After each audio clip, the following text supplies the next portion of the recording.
Larry Walker from Citizens for a Better Pope County. Larry, how's it going this morning? Doing all right, Paul. How are you doing? I'm doing well. I covered what happened at the Quorum Court in Pope County a few days ago. They tried to overturn the ordinance that is now, right now, subject of, judicial proceedings, and they failed. So, can you believe they actually tried to undo the ordinance that would have required a vote? Not at all. I can I mean, it's astounding, honestly. They to try and do what 70% of the population voted in just like back last November, and then they went ahead and violated that in August, and now they're being sued over it. So their goal is to they think that by repealing it somehow it undoes the litigation, which to me is just crazy. Why not? I mean, I know they had a lawyer testify. I read that in the article, and he said that it's unconstitutional and that the ordinance doesn't supersede what is now the constitutional amendment requiring a casino. I'm just thinking, well, why not? Let's not take this lawyer's opinion. Why not we just let the judge decide? Because that's what's going on right now. Absolutely. If they go ahead and move forward with what they're trying to do, because he's mentioned bringing it back on an agenda. Actually, he said at the first of the meeting, he plans on it being on there every month.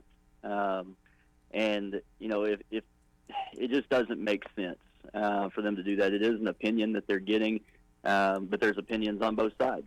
And if they do what they're talking about doing, the result for them eventually, if they tried to do this and say they were successful, is that it would never go through litigation. It would never go through a court, and 70% of your population would always wonder, what if?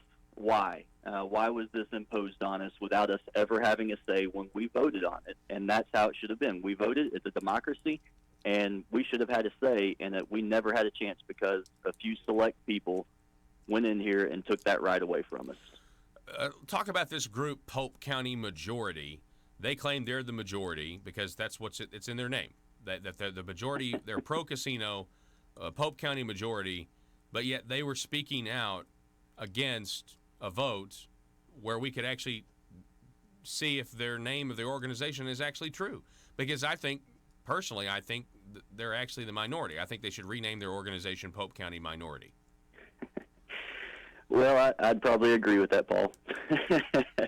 I would probably agree with it. I think I do definitely think if there's a vote, you're going to see similar to numbers that you had back last November. We see it all the time. The silent majority that is the true majority. They voted back in November, and they spoke. And I'll be honest, I've spoken with several of these JPs in the last little bit, and they have by far outweighed our voice. The true majority has far outweighed the voice of the other when it comes to speaking with these guys, talking with them, and you can say a lot of stuff on Facebook. Let's just say that. Yeah. What was the goal? Remind me of the percentage breakdown of when Pope County voted for Amendment 100 or against Amendment 100. What was the shakedown? Yeah, it was 60% was against Amendment 100, and 70% was in favor of the local ordinance. And so, for those of you who don't know, that's a statistic that's irrelevant in terms of whether or not Amendment 100 passed or not, because it was a statewide vote, and the rest of the state voted to put a casino in Pope County's backyard. But they also voted on an ordinance that would require a separate vote. To decide whether or not it happens, whether or not the county officials can go forward and recommend something to the Racing Commission. And so that's my point, is this organization, Pope County Majority, it's really, it borderlines on propaganda, because if 60% of the county voted against having a casino, I don't know how they can claim that they're now the majority when we could just find out by having another election. Absolutely. And that's what there have been a lot of folks say that Citizens for Better Pope County is anti-casino, and I'll be honest, personally I am, but there's a lot of people in that group that aren't necessarily anti-casino. But what they are is they are for the local voice of the voter, and that's why I think in that number you see the breakdown of the 60% were against Amendment 100, which I believe is a true representation of Polk County. Polk County is maybe one of the most conservative counties in the state, and so they 60%, and you had 70% that wanted local control. So there's a 10% gap there, and of that population. So you're looking at about 10% that would have voted for the ordinance that are probably pro-casino. Yeah. But what they're saying is we don't think it's right for the state of Arkansas, whether we want a casino or not, we don't think it's right for the rest of Arkansas to impose this on Polk County. And that's what that group was about in creating that ordinance, was about, man, whether you're for it or against it, Polk County deserves a local say. We don't deserve to have this imposed upon us by the rest of Arkansas. We're talking with Larry Walker, Citizens for a Better Polk County. Yeah, I would agree with that. I would say, if you guys have a vote and the people come out and they vote to have a casino, well, then okay. That's the way our democratic process works. That's the whole point, why you have elections. I kind of fear that there's some people, though, that just want to get this thing through because of the money. They don't really care if the majority are against it. They're seeing this money potential come through. And, I see this a lot at the state level. You have people that run for office on promises, and then when they get into office, they don't talk to the people as much. Instead, they're talking to people that are asking them to do, every single day, they're asking them to do the opposite of what they campaigned to do. And, that's part of the human condition. That wears on somebody. And eventually you start to figure out a way to justify going back on what you told the people you were going to do. And I think, correct me if I'm wrong, Larry, I think we're seeing that here, because you can go back and you can look at what some people said when they were running for office about this specific issue of a casino, and now, they're kind of, flip-flopping on it, aren't they? Well, I'll be honest, when you say some, I don't know of any of our officials that ran on a pro-casino stance when they ran for office. I haven't found any of them that ran on that stance.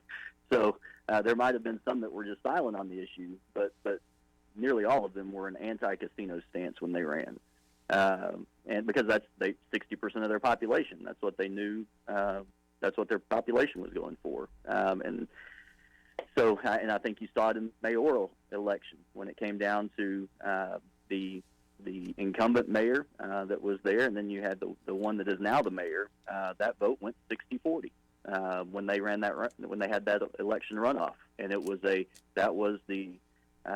the former mayor had expressed a desire to support casinos, and the incoming mayor said, "I'm not signing a letter." And what did you have? You had a 60-40 vote, which matched right up in line with the 60-40 vote from the state constitution. So it's been pretty evident in the numbers in all the elections that we've had. Did you see this piece in the Dallas Morning News? This was news to me. The headline, "Why Jerry Jones of the Dallas Cowboys planned Arkansas casino could be delayed by lawsuits and conflict of interest." I didn't know this, but apparently the Cherokee Nation is utilizing Jerry Jones in some way to kind of push this thing through. Have you heard that? So the Cherokee Casino is partnered with Jerry Jones. He's and that's where it's called Legends. I'm not exactly sure how that all works together. I just know he is partnered together with them as part of this. Yeah, and that's that's been out for a few months in some different outlets, and I don't know exactly what that relationship looks like, but yeah, that's out there. Well, I guess I'm just behind the eight ball on that. I just didn't know. I didn't know Jerry Jones was involved. Obviously, he's got deep Arkansas connections. But yeah, the Dallas Morning News reporting 12 hours ago, that it's probably, it's looking like it is going to be delayed. Conflict of interest claims, lawsuits. What can you tell us about the lawsuits right now? I know Citizens for a Better Polk County, you guys are engaged in this. I mean, where are we right now with that? Are we still in a waiting period? Yeah, we've got a hearing next Tuesday. Again, it's a more procedural type hearing. And so the merits of the case, I don't believe are going to be heard next Tuesday as well. But after this, I believe this is the last procedural type motion. So once this is passed, then the judge will probably schedule a hearing for the merits of the case at that point. And the Racing Commission met, I guess that was last week, and they decided to put things on hold from their end until at least the circuit level courts have made their decisions. And then I believe the way they made their motion there was essentially we're going to wait until the circuit level courts make their decision, and then at that point we'll reevaluate based upon the appeals that are made if we're going to prolong our decision regarding the license. Okay. Well, I mean, I think this is very interesting. Now, what about Pope County Quorum Court? You say they're going to put this back on the agenda for next month, so they may once again try to end the litigation, or by repealing the ordinance. Address that, and then also address the Racing Commission. They have indicated that they agree with State Representative Joe Cloud. We don't want to do anything until the litigation's over. We don't want to issue any sort of license until the courts have a say in the matter, right? Right, and I think that's all they could do. I think that's what they knew that if they did not want to move forward, because not only do you have our litigation, you have Gulfside's litigation out there too, the other casino involved that claims they have a valid application that is not being looked at, and so there's several pieces of litigation out there, and the last thing I think the Racing Commission wants to do is to issue a license, and then a court come back and say something different, right. And then them have to undo so they're just putting the brakes on a little bit, and I think that's wise of them to do that. Regarding our local county, the Quorum Court here, the judge did make that statement when he opened it up. I thought it was really interesting how he opened the meeting with that because there was a large crowd, and he just said, there's likely not to even be any action tonight, which I found that interesting because there were two justices that were not there. One that voted on our side in April or in August, and then one that did not in August. And so it would indicate that he thought he might not have votes there again, and so he makes that statement that we that we aren't going to that we may not even have action tonight, and if we don't, then you may see this come up every month on the agenda. And I just thought that was a really interesting piece. Well, and because and this is part of what I spoke to that night.